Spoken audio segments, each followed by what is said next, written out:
오늘 본문은 예수님의 나사렛에서의 사역을 말씀하고 있습니다.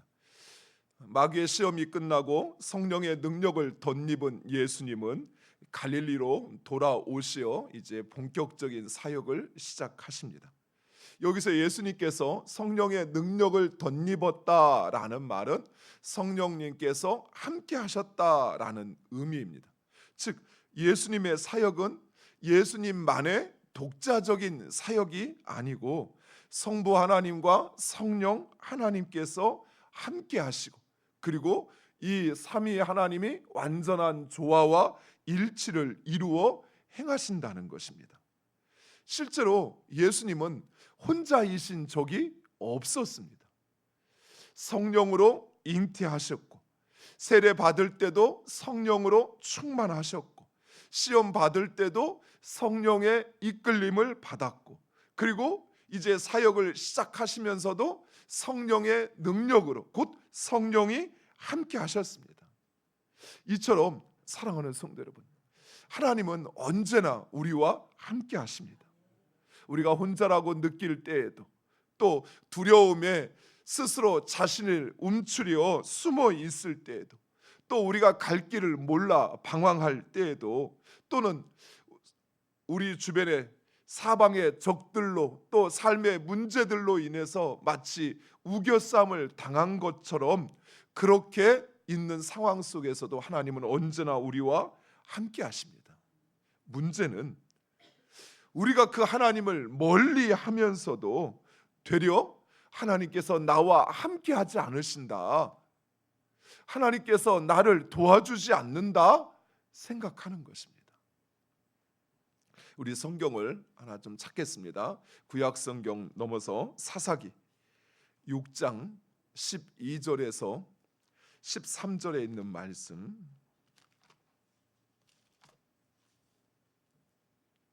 사사기 6장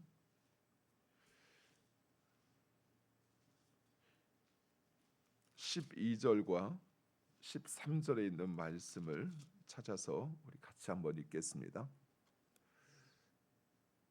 사사기 6장 12절과 13절 구약성경 370페이지, 우리 같이 한번 읽겠습니다. 여호와의 사자가 기드온에게 나타나 이르되 큰 용사여 여호와께서 너와 함께 계시도다 하매, 기드온이 그에게 대답하되 오 나의 주여 여호와께서 우리와 함께 계시면 어찌하여 이 모든 일이 우리에게 일어났나이까? 또 우리 조상들이 일찍이 우리에게 이르기를 여호와께서 우리를 애굽에서 올라오게 하신 것이 아니냐 한 그 모든 이적이 어디 있나이까? 이제 여호와께서 우리를 버리사 미디안의 손에 우리를 넘겨 주셨나이다. 아멘. 기드온 하나님께서 그들과 함께 하시지 않고 그들을 버려 미디안의 손에 붙이셨다라고 말씀하고 있습니다.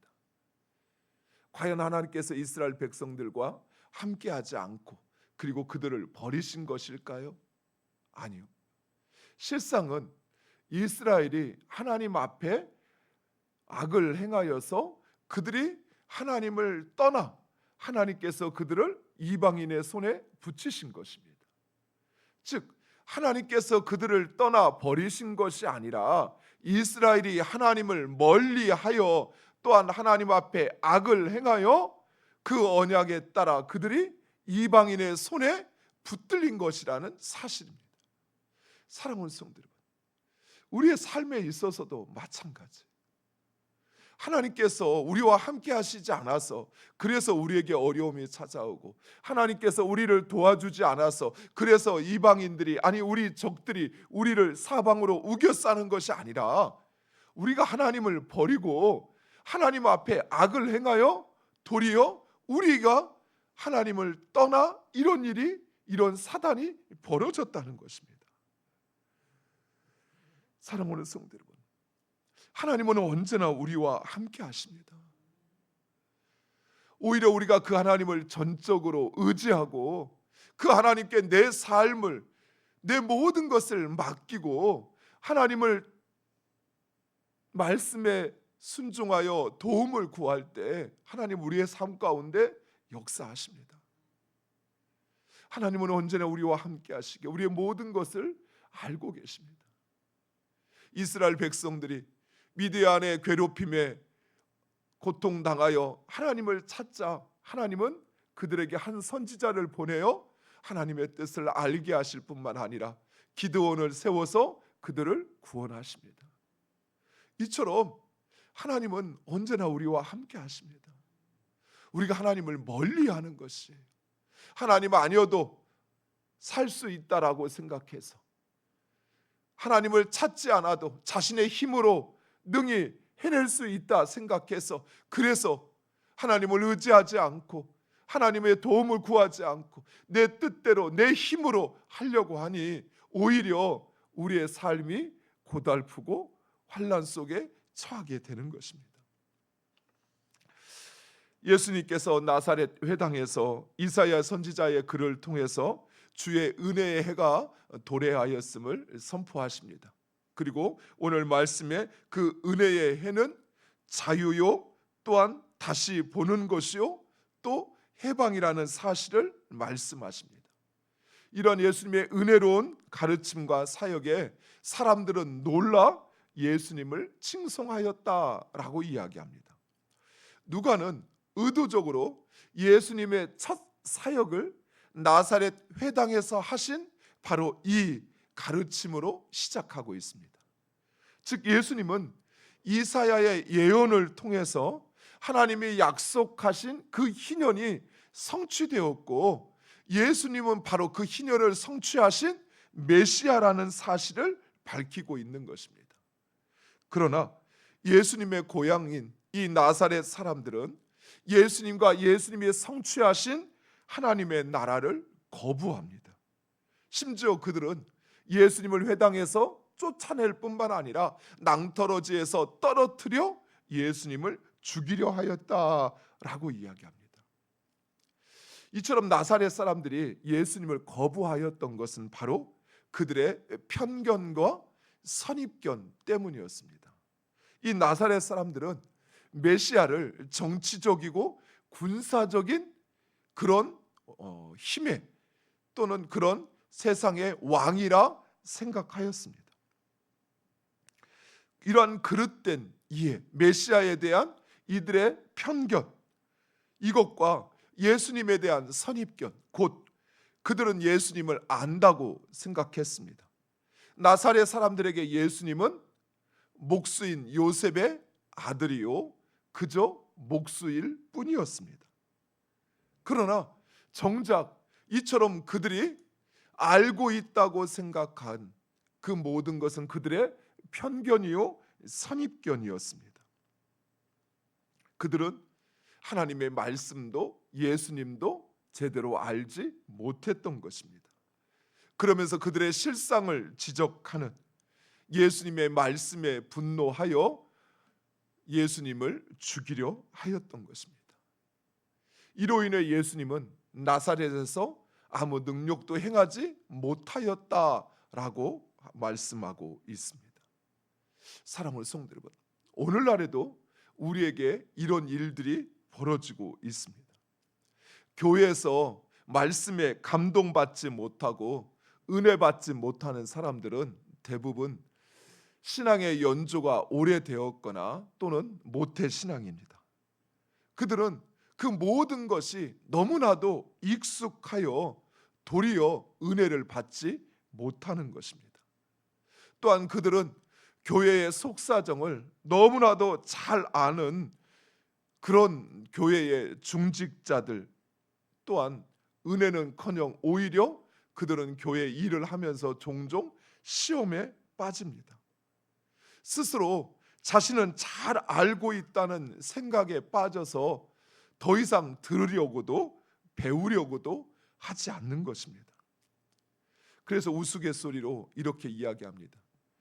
교회에서 은혜 받기 어려운 사람들이 있는데 첫 번째는 오랜 신앙의 연조를 가진 장로님들, 권사님들. 두 번째는 그 위에 신학을 공부한 목사님들, 전도사님들. 그리고 최고봉이 있습니다. 신학을 공부한 장로님들. 안 웃으시네요. 새벽이라 그런지.